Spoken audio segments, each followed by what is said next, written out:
Okay நண்பர்களே, நீங்கள் பார்த்தீங்கன்னாக்கா, ஏன் வந்து கோல்ட் சேவிங் செய்கிறதுனா அதிகம் ப்ராஃபிட் கிடைக்க மாட்டுது அப்படின்னு சொல்லிட்டு சில பேர் கம்ப்ளைண்ட் பண்ணுறாங்க. ஏன்னாக்கா, நீங்கள் சேவிங் பண்ணுறது வந்து இந்த மாதிரி 916 நகைகள் 916 நகைகள் பார்த்தீங்கன்னாக்கா நம்மளுக்கு வந்து அதிகமான ப்ராஃபிட் கொடுக்காது.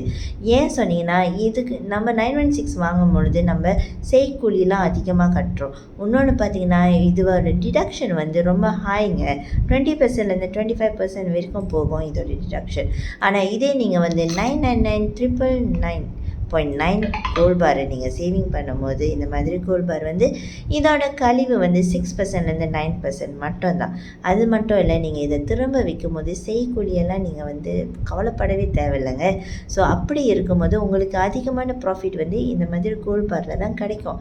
ஸோ கரெக்டான சேவிங் நீங்கள் பண்ணினீங்கன்னா கண்டிப்பாக உங்களுக்கு அதிகமான லாபத்தை பார்க்க முடியும். ஸோ எப்படி சேவிங் பண்ணுறது அப்படின்னு சொல்லிட்டு என்னோடய ப்ரொஃபைலில் போய்ட்டு வாட்ஸ்அப் பண்ணுங்கள் எங்களுக்கு.